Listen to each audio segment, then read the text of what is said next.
VT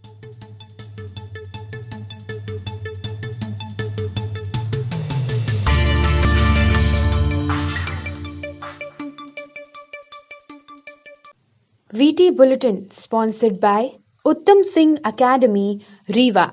नमस्कार, आज के बुलेटिन में आपका स्वागत है और आपके साथ में आशुतोष तिवारी हाजिर हैं विंध्य और रीवा से जुड़ी हुई कुछ प्रमुख खबरों के साथ। पहली खबर की बात करते हैं। 1.5 साल बाद वैवाहिक आयोजनों में भीड़ भाड़ दिखी तो उस पर कोरोना के नए वेरिएंट ने टेंशन दे दी है। लोग कोविड से ही डरे हुए थे कि कलेक्टर ने नए आदेश ने और मुश्किलें बढ़ा दी हैं। अब रात में 10 बजे के बाद शादी, ब्याह और अन्य आयोजनों में डीजे, ढोल और नगाड़े नहीं बजेंगे। लाउड स्पीकर का भी उपयोग नहीं किया जा सकेगा। इसके अलावा अन्य समय में भी इसका उपयोग करने के पहले प्रशासनिक अनुमति जरूरी होगी। Collector doctor Ilaiya Raja T ने ध्वनि उत्पादक एवं जनक स्रोतों को विनियमित और नियंत्रित करने के उद्देश्य से सार्वजनिक आपात स्थिति को छोड़कर संपूर्ण जिले में रात 10 बजे से सुबह 6 बजे तक ध्वनि विस्तारक यंत्रों एवं तीव्र संगीत के उपयोग पर प्रतिबंध लगाने संबंधी आदेश जारी किया है। कल प्रशासन का अमला सक्रिय दिखा। रीवा में प्रतिबंधित समय के बाद डीजे बंद कराने पहुंचे एसडीएम तहसीलदार से बारातियों ने नोकझोंक की। एक दिन पहले ही कलेक्टर ने आदेश जारी कर रात्रि 10 बजे के बाद ध्वनि विस्तारक यंत्रों पर रोक लगाई थी। स्वर्ण स्वर भारत एक मेगा संगीत का शो है जो भारत की आजादी का अमृत महोत्सव के पर्व से जुड़ा है। देश का यह प्रथम आध्यात्मिक, भक्ति, सूफी तथा वेद, पुराण और पंच तंत्र तथा कथाओं से संबंध रखने वाला रियलिटी शो होगा। यह शो जी टीवी और जी अनमोल नेटवर्क में हफ्ते में 2 बार प्रसारित किया जाएगा, जो जी5 और उसके ओटीटी प्लेटफॉर्म और 173 देशों में 26 हफ्ते चलेगा। इस शो के पीछे भारत के प्राचीन व अमूल्य सहित इतिहास और भारत की आध्यात्मिक शक्ति को उजागरित करना और इसके नई पीढ़ी को अपने संस्कृति से परिचित कराना और अर्जित करने का उद्देश्य देना होगा। माननीय प्रधानमंत्री जी का संकल्प तथा भारत को विश्व गुरु बनाने का कृत्य संकल्प एवं स्वामी विवेकानंद के आध्यात्मिक चिंतन पर यह शो आधारित है। यह शो हर पीढ़ी के लिए मनोरंजन एवं भारतीय सांस्कृतिक धरोहर का अपना एक आईना स्थापित होगा। आज समाजवादी पार्टी के शैलेश तिवारी को सिमरिया विधानसभा क्षेत्र का अध्यक्ष बनाया गया है। समाजवादी विचारधारा इस पार्टी की धरोहर है। विंध्य क्षेत्र पूर्व में समाजवादी पार्टी का गढ़ रहा है, लेकिन किन्हीं कारणों से समाजवादी विचारधारा से लोग नहीं जुड़ पा रहे हैं। जबकि लोग किसी भी विचारधारा से जुड़े, लेकिन समाजवादी विचारधारा कभी खत्म नहीं हो सकती है। इसी तारतम्य में हम लोगों ने निर्णय लिया है कि जो पुराने समाजवादी के लोग हैं उनसे मार्गदर्शन लेकर हम ने युवाओं को ज़्यादा से ज़्यादा जोड़ने का कार्य करेंगे। इनको लेकर शिविरों के माध्यम से ट्रेड कर विचारधारा को जन जन तक पहुंचाने का कार्य करेंगे। युवा राजनीति की रीढ़ है। ये देश की दशा और दिशा को बदलने की ताकत रखते हैं।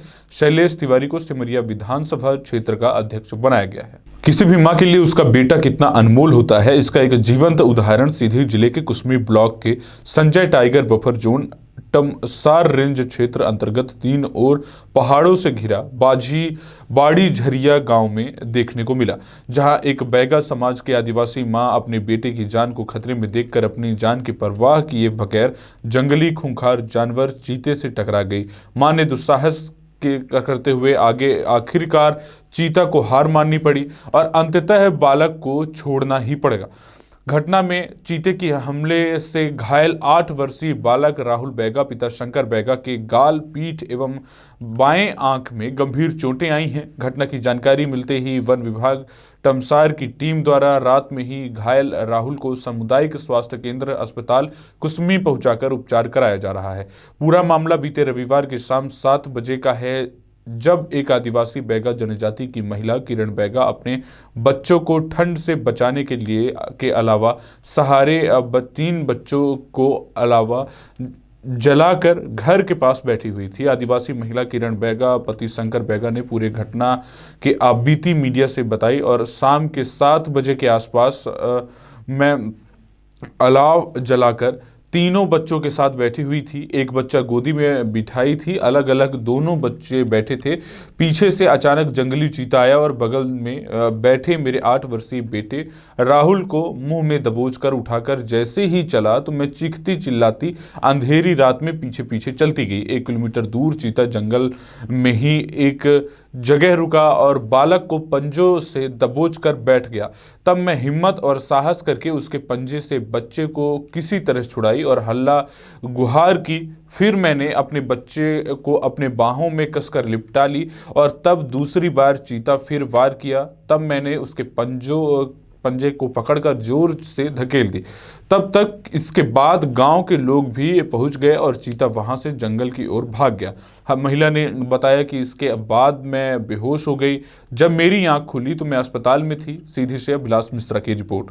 उमरिया जिले के नौरोजाबाद थाना परिसर में आज विदाई सम्मान समारोह सेना निवृत्त और स्थानांतरित अधिकारियों के लिए रखा गया था। इस समारोह का आयोजन दोपहर 12 बजे से किया गया, जो कि नौरोजाबाद थाना परिसर में पदस्थ एएसआई राजेश सिंह अपनी 42 वर्ष की सेवा को पूर्ण कर प्रदेश के विभिन्न थाना क्षेत्रों में अपनी सेवाएं देते हुए आज नौरोजाबाद थाना से सेना निवृत्त हुए हैं। वहीं नौरोजाबाद थाने में पदस्थ एएसआई शरद खम्परिया का स्थानांतरण पाली थाना हो जाने पर उनका भी माल्यार्पण कर विदाई दी गई है। उक्त कार्यक्रम में नगर निरीक्षक डॉक्टर ज्ञानेंद्र सिंह सहित समस्त पुलिस स्टाफ एवं पत्रकार मौजूद रहे। नौरोजाबाद से संदीप तिवारी की रिपोर्ट। धान खरीदी का सीजन आते ही बड़ी मात्रा में उत्तर प्रदेश और छत्तीसगढ़ के माफिया मध्य प्रदेश के सिंगरौली में अवैध धान खपाने में जुट गए हैं। एक ऐसे ही बड़ी खेप को गढ़वा इलाके में पकड़ा गया है। यहाँ 1650 बोरी अवैध धान जो उत्तर प्रदेश से मध्य प्रदेश बिक्री के लिए लाई जा रही थी उसे पकड़ा गया है। सिंगरौली जिले के चितरंगी के रास्ते एमपी में लाकर धान खपाने की फिराक में लगे माफिया पर बड़ी कार्यवाही की गई है। यहां उत्तर प्रदेश से आ रही 1650 बोरी धान को प्रशासन ने जब्त किया है। बताया गया है कि नौड़ीहवा इलाके से यह अवैध धान मध्य प्रदेश के सिंगरौली आई थी। 1650 बोरियों में लगभग 650 क्विंटल धान यहां लाई जा रही थी।